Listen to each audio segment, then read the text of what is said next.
Assalamualaikum warahmatullahi wabarakatuh. Oke, kali ini kita masih belajar mengenai Termux. Ya, kalian bisa buka dulu aplikasi Termux di HP kalian. Ini saya keluarkan dulu karena tadi sempat saya buka ya. Saya ulangi, saya buka lagi aplikasi Termux. Nah, di sini nanti kita akan belajar mengenai dua hal. Yang pertama, mengenai penghapusan atau menghapus sebuah file atau folder. Kemudian yang kedua, mengetahui IP berapa yang ada di gadget kita ya, entah yang menggunakan HP atau menggunakan tablet atau sejenisnya seperti itu. Nah, pertama kita masuk dulu sebelum kita melakukan penghapusan ya atau menghapus sebuah direktori, kita masuk dulu ke direktori yang ada di HP masing-masing dengan perintah cd spasi. Oke. Yang seperti yang kemarin kita praktekkan aja ya. Kita masuk ke storage, kemudian enter. Kita lihat posisi saat ini BWD. Enter. Oke. Ya, terlihat di sana kita baru di directory atau folder /home/storage.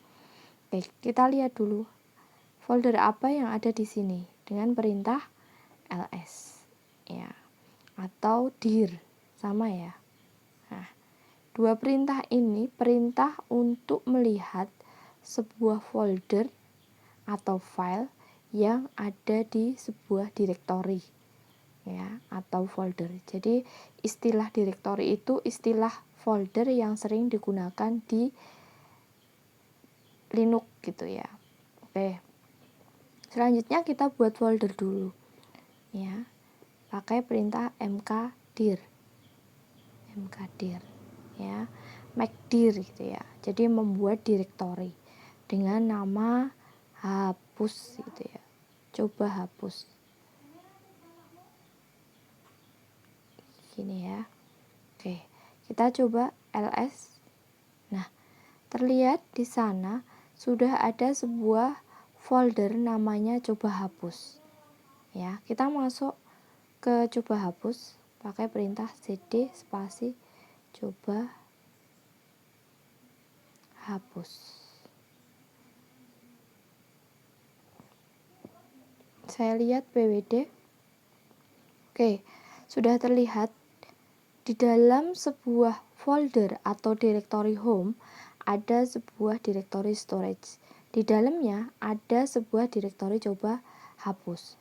Oke, dalam folder coba hapus saya akan membuat sebuah file namanya, perintahnya ini ya, nano spasi ya. Nama filenya misalkan file hapus.txt. Oke, di sini kalian bisa tuliskan kita akan belajar menghapus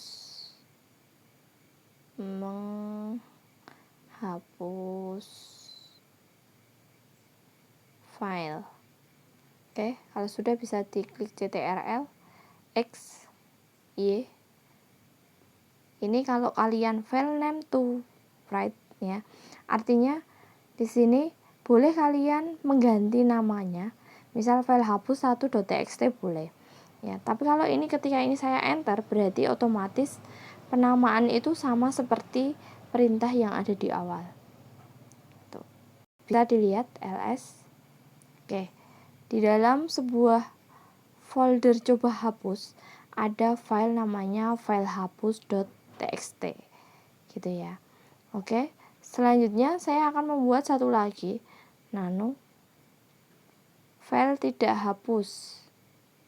Ya, satu lagi namanya file tidak hapus. Saya klik enter. Kemudian saya tuliskan di sini coba-coba. Oke, Ctrl X Y enter. Saya klik ls. Seharusnya nanti ada dua file yang di sana ada file hapus sama file tidak hapus. Ya, terlihat ya. di folder coba hapus itu ada 2 file, namanya file hapus dan file tidak hapus.txt. Oke, di sini kita akan mencoba menghapus sebuah file dengan perintah apa? rm spasi file hapus.txt. Jadi ketika kita mau menghapus file itu bisa menggunakan 2 perintah. Yang pertama rm spasi nama filenya, atau bisa juga dengan perintah rm spasi main rf ya. Oke, saya enter ls. Oke, terlihat ya. Jadi file hapus itu sudah tidak lagi ada gitu. Oke, saya akan mencoba setelah kita mencoba menghapus sebuah file, saya akan mencoba menghapus sebuah folder. Saya keluarkan dulu cd spasi titik 2. Saya pwd dulu. Oke, sudah berada di storage. Saya ls. Ya, saya akan mencoba menghapus dengan menghapus sebuah folder, yaitu namanya coba hapus, dengan perintah rm main rf. Jadi perlu diingat, ketika kita mau menghapus sebuah file itu bisa menuliskan perintah rm spasi file, nama filenya, atau bisa juga dengan perintah rm main rf spasi nama filenya gitu ya. Oke, nah kalau menghapus folder kita bisa menuliskan rm main rf spasi nama foldernya. Oke, untuk membuktikan kita masuk lagi aja ya ke coba hapus, cd coba hapus. Pwd sudah masuk, kita coba ls. Oke, kita menuliskan perintah yang kedua. Kalau tadi rm spasi nama filenya, kita tuliskan rm spasi main rf. File tidak hapus hapus.txt. Oke, ls kosong ya. Ya, di posisi ini berarti perintah ini sudah bisa berjalan. Yang artinya seperti yang saya katakan tadi, ketika kita mau menghapus sebuah file, kita bisa menuliskan 2 perintah pakai menggunakan perintah yang rm spasi nama file atau rm main rf spasi nama filenya. Oke, saya akan mencoba keluar dari folder coba hapus dan saya akan menghapus isi foldernya, maksudnya menghapus dari foldernya. Oke, di sini masih ada folder coba hapus. Saya akan menghapus pakainya rm spasi main rf coba hapus. Enter. Saya klik ls. Oke, berhasil ya. Jadi perintah rm main rf itu bisa dilakukan untuk menghapus sebuah folder atau sebuah file. Ya, jadi folder yang namanya coba hapus sudah berhasil dihapus seperti itu. Nah, 3 sintak yang perlu kita pelajari hari ini yang terakhir, yaitu kita mau melihat sebuah IP yang ada di gadget kita. Pakainya apa? If config. Nah, kenapa sih ya kita belajar IP gitu ya? Jadi IP itu kan internet protokol. Jadi seperti sebuah ID, sebuah angka yang mana dia menjadi sebuah identitas ketika kita mengkoneksikan dengan sebuah data. Nah, data itu bisa kita lewat paketan gitu ya, kuota. Kuota itu juga data. Bisa juga kita menggunakan WiFi. Itu kita memperoleh koneksi internet, kan seperti itu. Jadi ada banyak cara, banyak hal dan banyak cara menyambungkan sebuah data. Kita mendapatkan internet itu dari mana? Ketika kita bisa terkoneksi, artinya kita pasti punya sebuah identitas atau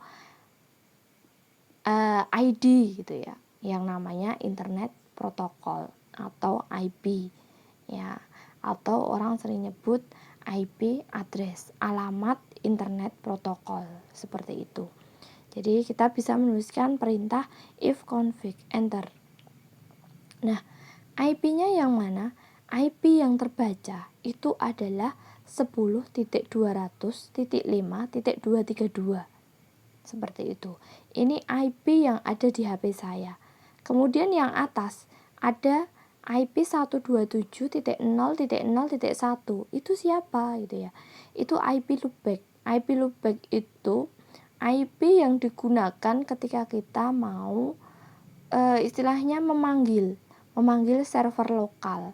Jadi kalau kita belajar di gadget, entah itu laptop, entah itu HP gitu ya, server lokal kita itu biasanya dinamakan dengan sebuah nama localhost. Ya, localhost itu apa? Localhost itu domain atau penamaan. Tapi setiap localhost dia pasti punya setiap domain itu pasti dia berasal dari sebuah IP gitu. Yang IP yang digunakan di loopback itu 127 biasanya. Ya, jadi makanya ketika kita mau ngeset sebuah IP, dia pasti tidak bisa digunakan 3 digit ini. Jadi angka 127 itu biasa dipakai untuk localhost atau untuk loopback atau sering disebut untuk pemanggilan server lokalnya. Seperti itu. Ya, bisa dipahami. Ya, kalau kita sedikit mengulas kemarin ketika belajar sebuah IP gitu ya. Ini terlihat IP 10.205.232. IP itu kan terdiri dari 4 oktet, 4 titik gitu ya. Dipisahkan menjadi 4 titik, kemudian setiap titiknya itu berkisar angka mulai 0 sampai 255. Kenapa 255? Karena setiap IP itu diwakili menjadi 8 digit. Ketika kita belajar sistem komputer ya, 8 digit angka ketika didesimalkan itu memiliki nilai 255. Ya, oke, bisa dipahami. Jadi ketika kita memiliki IP 10.200.5.232, artinya ya, kita berada di kelas apa coba? Ya, kelas A. Ya, kenapa kelas A? Karena kelas A memiliki kisaran angka mulai 1 sampai 127. Seperti itu. Jadi yang jadikan patokan itu di digit yang pertama. Dia digit pertama berapa? Kalau 10 berarti dia berkisar di kelas A. Kalau kelas B berapa jaraknya? 128 sampai 191. Kelas C 192 sampai 223. Untuk kelas D dan E selama ini belum dipakai. Seperti itu. Nah, subnet mask itu seperti pembroadcastan atau untuk melihat jumlah ya, jumlah user atau host yang berada di koneksi itu. Kita dibatasi berapa host gitu. Nah, ini terlihat 240 ya, paling belakang. Jadi dia ini berada di kelas A, tetapi subnet masknya berada di kelas C. Karena apa? Karena bisa dilihat 255.255.240. Kalau kalian pernah belajar IP address, pastinya kalian tahu ya, untuk menghitung berapa jumlah hostnya berapa gitu ya. Kalau di sana terlihat 240 itu berarti jumlah hostnya itu 2 pangkat 3 min 2 ya, berarti ada 6 ya, seperti itu ya. Itu pelajaran AIJ di semester awal. Jadi itu langkah dari pembacaan sebuah IP ya, mungkin itu saja yang bisa saya tambahkan. Intinya kita di sini belajar 3 hal. Yang pertama menghapus file, kedua menghapus folder, yang ketiga pembacaan sebuah IP. Gitu ya. Jadi besok minggu berikutnya ya, untuk pertemuan selanjutnya kita akan belajar mengenai perizinan sebuah folder ya, pakainya chmod gitu. Ya, bagaimana ketika kita sebagai user bisa mengizinkan satu orang dengan orang yang lain itu memiliki akses yang berbeda. Bagaimana caranya? Ya, itu sebagai seorang administrator jaringan atau ketika kalian sudah mempelajari sebuah server, kalian harusnya bisa memanajemen seperti itu. Ya, mungkin itu saja. Kita bisa menggunakan perintah clear untuk menghapus perintahnya, enter, oke, kemudian exit. Mungkin itu saja yang bisa dipelajari hari ini. Ada kurang dan lebihnya mohon maaf. Akhirul kalam, wassalamualaikum warahmatullahi wabarakatuh.